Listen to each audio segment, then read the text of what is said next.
Olá, boa noite. Veja no Brasil TV. Operação da Polícia Federal e do Ministério Público do Rio prendem um ex-bombeiro militar suspeito de envolvimento na morte da vereadora Marielle Franco. Campeonato de tiro em Goiás vira caso de polícia. Um vizinho diz ter sido atingido por uma bala perdida do evento. Com o nível do Rio Acre abaixo da média, moradores da zona rural do estado estão sem água. E ainda a música brasileira em luto. Morrem no Rio de Janeiro as cantoras Leni Andrade e Doris Monteiro. Segunda-feira, dia 24 de julho, agora no Brasil TV.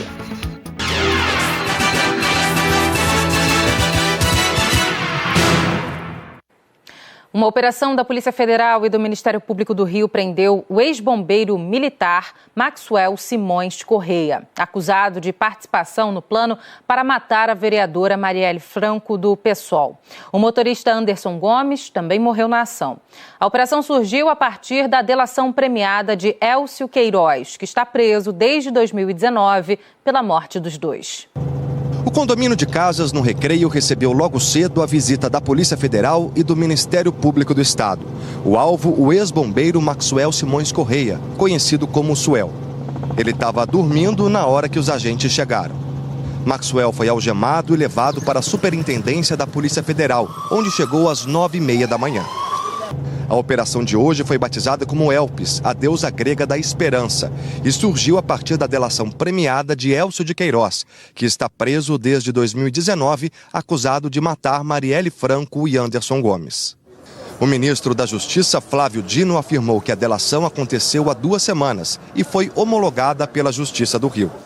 Na delação, Elcio de Queiroz afirmou que a ideia inicial de Rony Lessa era assassinar a vereadora Marielle Franco em dezembro de 2017, perto do Natal.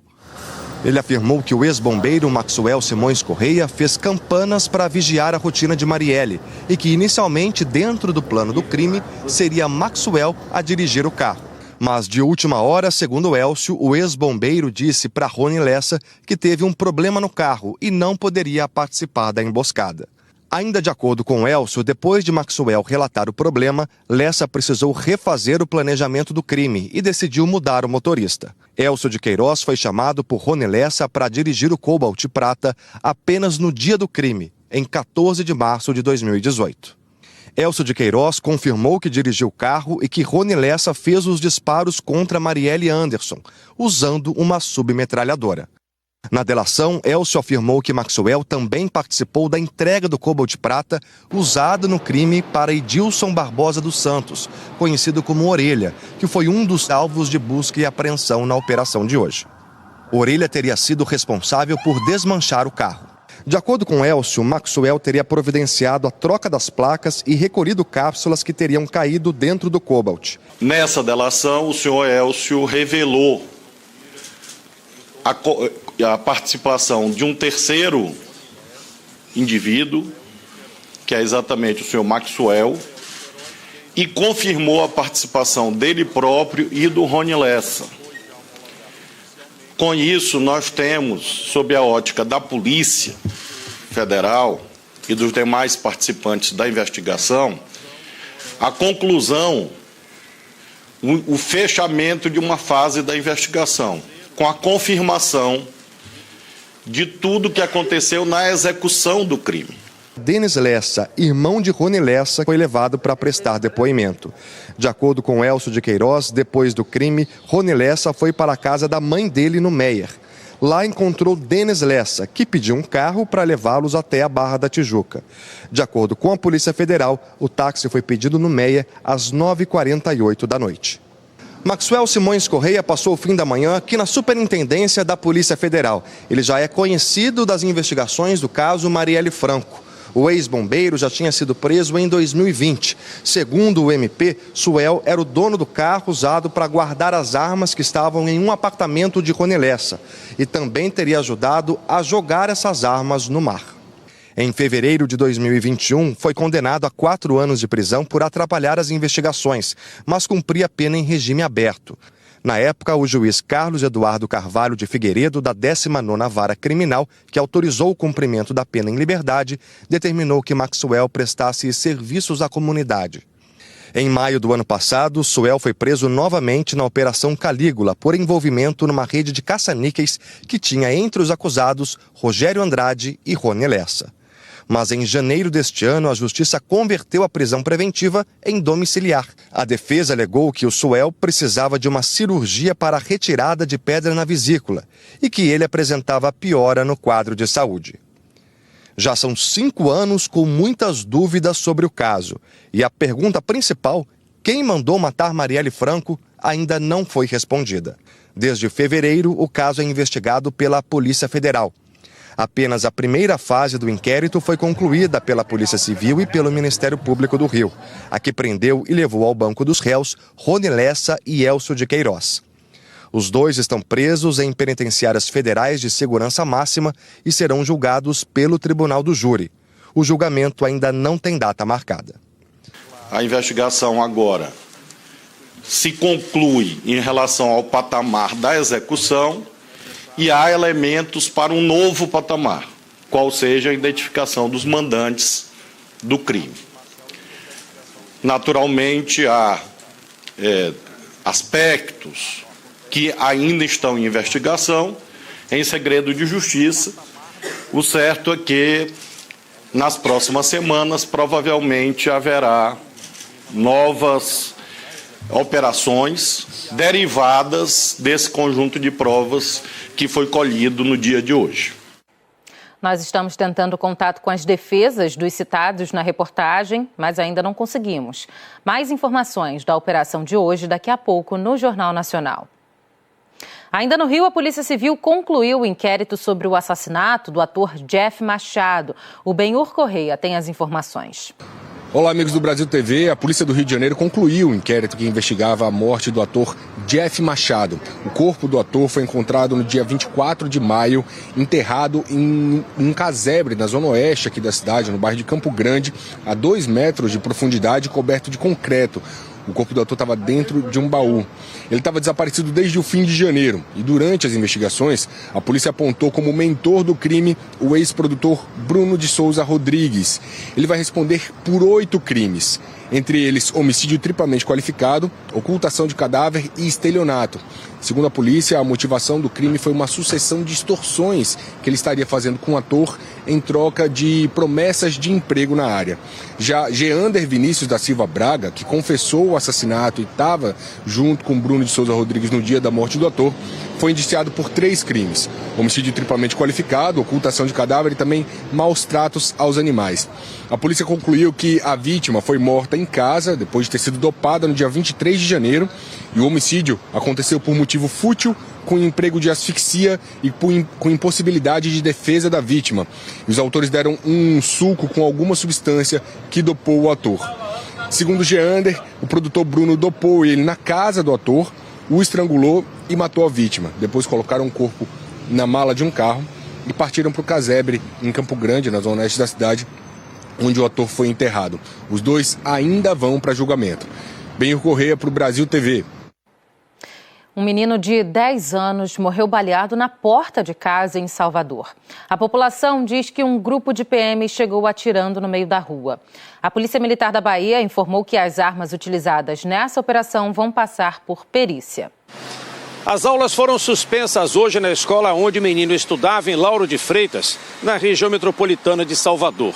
Alunos e professores estão chocados com a morte trágica de Gabriel Conceição Silva Júnior, de 10 anos. Ontem ele estava na porta de casa conversando com uma vizinha. Segundo a mãe e outros moradores, policiais militares entraram na rua atirando. Um tiro atingiu o garoto no pescoço. A polícia militar disse em nota que lamenta profundamente a morte do menino. Afirmou ainda que as guarnições que trocaram tiros com criminosos na tarde de ontem estão à disposição da Polícia Civil para serem ouvidas. Até agora, ninguém foi preso. Gabriel recebeu atendimento neste hospital em Lauro de Freitas, mas levou mais de 1 hora para ser transferido para o Hospital Geral do Estado, em Salvador, porque a ambulância do SAMU não tinha os equipamentos necessários. Segundo a Secretaria de Saúde de Lauro de Freitas, a ambulância avançada estava em outro atendimento e a básica precisou ser equipada para transportar o menino, que não resistiu. Gabriel é mais uma criança que morre na Bahia por causa da violência. Um levantamento do Instituto Fogo Cruzado, que monitora os crimes em algumas capitais brasileiras. Só em 2023, 5 crianças foram atingidas por balas perdidas em Salvador e nas cidades vizinhas. Uma delas morreu. Mauro Anchieta para o Brasil TV. Um campeonato de tiro em Goiás acabou em ocorrência policial. Um homem disse ter sido atingido por um disparo numa chácara ontem em Planaltina de Goiás. Ele acusa o estande de tiros no terreno vizinho, onde estava ocorrendo um torneio de tiro esportivo. O Paulo mostra o abdômen ferido e o projétil de uma bala que o atingiu. Eu senti um impacto muito forte na minha barriga. Eu tava com um colete do Náutico e mesmo assim bateu no meu abdômen e machucou, né? Ficou uma escoriação vermelha ao redor. Ele participava de uma confraternização nesse fim de semana em uma chácara em Planaltina de Goiás. A suspeita é que a bala veio da chácara vizinha, onde acontecia um campeonato dos chamados CACs, caçadores, atiradores desportivos e colecionadores. Veja que neste ponto, as duas chácaras são separadas apenas por uma cerca. Participavam da confraternização cerca de 60 pessoas, incluindo crianças. Nas imagens gravadas pelos participantes da festa, dá para ouvir a quantidade de tiros.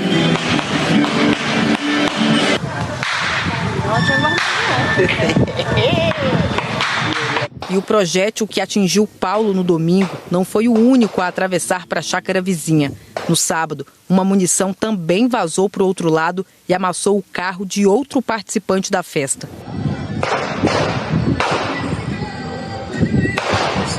Após o primeiro incidente no sábado, os participantes da confraternização decidiram mudar de lugar toda a estrutura de acampamento, colocando o que dava atrás de uma parede. Isso foi no sábado, mas depois que um projétil atingiu Paulo no domingo, eles preferiram acabar com a festa mais cedo. Todo mundo correu, desmontou as estruturas que estavam, tinha uma barraca inflável, recolheram o almoço, as coisas todas, e todo mundo teve que se evadir do local. Algumas pessoas foram questionar o dono do estande de tiros e os ânimos se exaltaram. Furou o colete, cara! O cara ele tá zoando, ele tá achando que isso aqui é brincadeira? Não, tem crianças do outro lado ali. Também tem crianças atirando. Não, mas a gente não tá atirando de lá pra cá. Olha só, a bola não. Se você quiser, a gente vai resolver de outra forma. Você vai resolver de que forma? De outra forma. Você vai resolver de que forma? Você tá me ameaçando? Na página do Clube de Tiros na internet, diversos vídeos do campeonato foram publicados. A Polícia Militar de Goiás foi chamada e os policiais conversaram com o dono do estande. Segundo o boletim de ocorrência, os policiais viram que o dono tinha a documentação que permite o funcionamento do estande de tiros. Entre eles, esse certificado de registro expedido pelo Ministério da Defesa e esse alvará de funcionamento da Prefeitura Municipal de Planaltina de Goiás. Por isso, nada foi feito. As vítimas registraram ocorrência na delegacia de Planaltina de Goiás por lesão corporal, perturbação do sossego e dano. A questão do disparo, né, ter atingido uma pessoa e ter o risco de ter novas vítimas, poderia ter sido cessado, né? Porque em vez de um campeonato continuar acontecendo, tinha vidas, né, que estavam em risco. O Clube de Tiro Patriotas do Brasil informou que já foi sede de vários campeonatos e que nunca registrou acidentes. Disse que todos os alvos são montados para que o ângulo de tiro fique numa direção segura. O nível do rio Acre já está abaixo dos 2 metros e, com isso, comunidades rurais do estado estão ficando sem água. A Defesa Civil montou uma operação para levar água para essas comunidades. Esse é o 3º ano da Operação Estiagem. Ao todo, 25 comunidades da capital acreana serão atendidas. O foco da operação são comunidades rurais, mas alguns bairros da zona urbana que não têm rede de abastecimento também são atendidos. Em torno de 15 mil pessoas devem ser beneficiadas com abastecimento de água por meio de caminhões-pipa. A Operação Estiagem começou no dia 17 de julho e vai até 15 de dezembro. A previsão da Defesa Civil de Rio Branco é que esse período registre uma das secas mais severas. 2 crianças morreram após se afogarem em rios, no interior do Maranhão. Um menino de 8 anos, José Francisco, desapareceu no rio Grajaú quando brincava com os pais. O corpo foi encontrado horas depois. E aqui em Pindaré Mirim, na zona rural do município, a menininha Ananda Vitória dos Anjos Martins, de 5 anos, desapareceu nas águas do rio Pindaré quando também se divertia às margens do rio com a família. O corpo só foi encontrado por volta das 9 horas da noite. Com esses casos, já são 6 mortes só aqui na região do Vale do Pindaré. E em todo o Maranhão, segundo o Corpo de Bombeiros, já foram 21 casos de afogamento. Só na ilha de São Luís, 5 pessoas já morreram este ano. De Pindaré Mirim, Erisvaldo Santos para o Brasil TV. A seguir, começa o mutirão de renegociação de dívidas em todo o país. Não saia daí.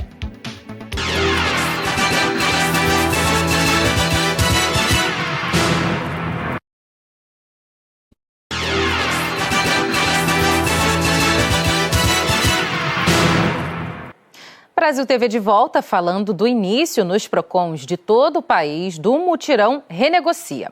Qualquer consumidor que tenha débitos em atraso com bancos e empresas pode participar do programa do governo federal.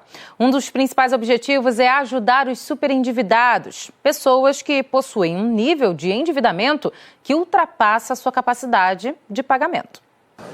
O mutirão de apoio para a renegociação de dívidas vai seguir pelas próximas 3 semanas, até o dia 11 de agosto. O atendimento é presencial nos endereços de instituições de defesa do consumidor, como PROCONs, Ministério Público e Defensoria Pública. O portal na internet consumidor.gov.br também já está disponível para oferecer o mesmo serviço online. Qualquer pessoa que tenha dívidas em atraso pode participar. Não há limites de valores ou de renda. Mas o programa tem foco nos superendividados, ou seja, quando as parcelas da dívida deixam a pessoa com uma renda mensal menor que R$ 600, valor considerado pelo governo como mínimo existencial. A dívida muitas vezes chega a um patamar impagável, em que as pessoas, ao confrontarem o seu salário, a sua renda mensal e o montante das suas dívidas, não têm condições de pagar. Isso prejudica a sociabilidade, isso prejudica as relações sociais, as relações familiares. Então, o que se quer é criar um ambiente favorável às empresas credoras, favorável aos devedores e favorável ao governo, porque isso implica também em arrecadação de impostos, né? Isso movimenta a economia, então é bom para todo mundo. O programa vale para a maioria das dívidas de consumo, como contas de água, luz, telefone, compras parceladas ou serviços. Ficam de fora do programa dívidas com financiamento imobiliário, de crédito rural ou de fiança, por exemplo, e pensão alimentícia. Para estimular a renegociação de dívidas, o governo determinou que esses mutirões vão ser realizados periodicamente. Outro programa que também já está valendo é o Desenrola. Nesse caso, para tirar o consumidor que está com CPF negativado por agências de crédito em razão de dívidas bancárias. O governo espera que essas ações combinadas estimulem o consumo e movimente a economia. Mas esta especialista lembra que o ideal é evitar novos endividamentos. Acho que existem oportunidades boas de conseguir quitar o passado, né? Então, em relação a dívidas que estavam em aberto e que aí podem comprometer, enfim, corte de luz, de água, enfim, eu acho que essas são dívidas que são importantes para você conseguir botar a vida em ordem. E aí eu acho que existe, sim, a preocupação de não sair contraindo novas dívidas, né? Porque o grande problema de endividamento é que vai virando aquela bola de neve quase impossível de se sair. Morreu no Rio de Janeiro, aos 80 anos, a cantora Leni Andrade. A artista, nascida no berço da bossa nova e do samba, tentava se recuperar de complicações de uma pneumonia desde junho. O sucesso não faz muita importância para mim. É o prestígio, são as pessoas gostosas que vêm ouvir o meu canto. Queremos anunciar e chamar ao palco a melhor intérprete desta noite, Leni Andrade.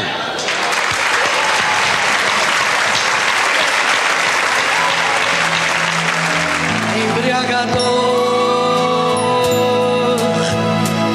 da primeira hora. A voz inigualável de Leni Andrade não aceitava rótulos. Eu sou sambista, eu sou boleirista, eu sou jazzista. Eu adoro um bom bolero, eu adoro e eu canto vários. Eu prefiro o tapa, a marca, a surpresa, o inesperado. Você foi comparada pela crítica a Ella Fitzgerald, né? Como é que você se sentiu? Que coisa incrível, né? Porque ela é uma deusa para mim, a deusa do sketch.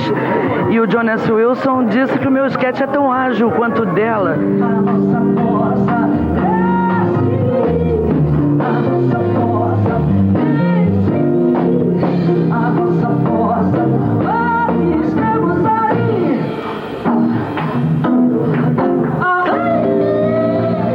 Leni começou a estudar piano aos 6 anos e aos 15 já era cantora profissional.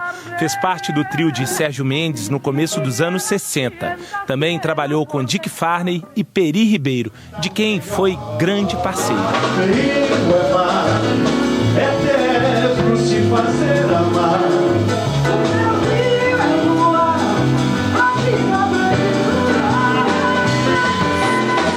Sempre cantou os grandes compositores da cidade. Não quero mais amar a ninguém.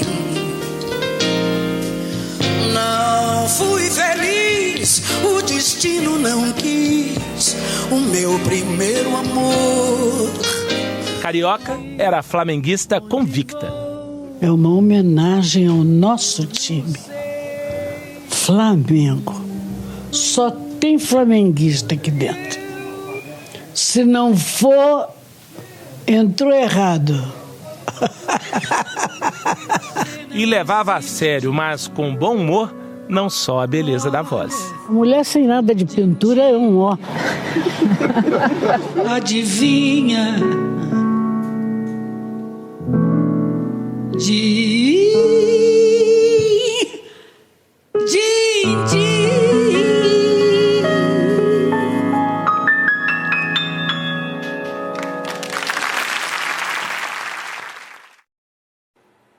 O velório de Leni Andrade vai ser aberto ao público amanhã, às 10 da manhã, até a 1 da tarde, no Teatro Municipal, aqui do Rio de Janeiro. A cerimônia de cremação está marcada para logo depois, às 2 da tarde, no Memorial do Carmo. E nos deixou também a cantora Doris Monteiro. Ela tinha 88 anos e morreu essa madrugada em casa no Rio de causas naturais. A voz suave, que fez carreira no rádio, marcou época na transição do samba-canção para a bossa nova. Doris Monteiro nasceu Adelina Doris Monteiro em 1935. De voz macia, estreou na Rádio Nacional ainda adolescente. Na década de 50, foi eleita a Rainha dos Cadetes. Queimado de sol, cabelo assanhado, com muito cuidado. Na pinta de conde se esconde um coitado, um pobre farsante que a sorte esqueceu. Quando eu era pequena, as pessoas perguntavam: o que você vai ser quando crescer? Eu dizia: eu vou ser canteira. Porque eu cantava o dia inteiro. A delicadeza no timbre virou marca. Nos anos 60 e 70, passou a ser chamada de diva do sambalanço. Sou rico e sem dinheiro, brasileiro e estrangeiro. Sou casado, sou solteiro e assim eu sou feliz. Mas... Doris Monteiro se cuidava e gostava de conversar com os fãs nas redes sociais. Oi, meus amigos. Estou muito feliz, tomei a 3ª dose e eu espero que vocês façam o mesmo. Não deixem de tomar vacina. A ciência é uma coisa muito importante. A última entrevista foi dada ao documentário 100 anos de rádio no Brasil, de Cleiton Sintra, disponível no Globoplay. A cantora se emocionou ao lembrar da estreia na Rádio Globo. Eu gravei um disco na toda a América. Esse disco foi para primeiro lugar. Quando eu ouvi, eu comecei a dizer: mãe, vem aqui. Eu tinha uns 17 anos. Mãe, minha música está tocando na Globo. Nesta madrugada, Doris Monteiro nos deixou. Na rede social oficial, uma publicação anunciou que a cantora morreu em casa de causas naturais.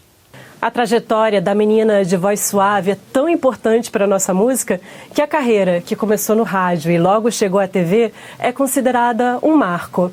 Doris é representante da transição do samba-canção, um gênero mais dramático, para a bossa nova, de melodias mais alegres e vozes, como a de Doris, mais suaves. Meu Deus, quem diria que isso ia se acabaria, acabava em samba, que é a melhor maneira de se conversar. O Brasil TV fica por aqui. Outras notícias no Jornal Nacional às 8h30 da noite, hora de Brasília.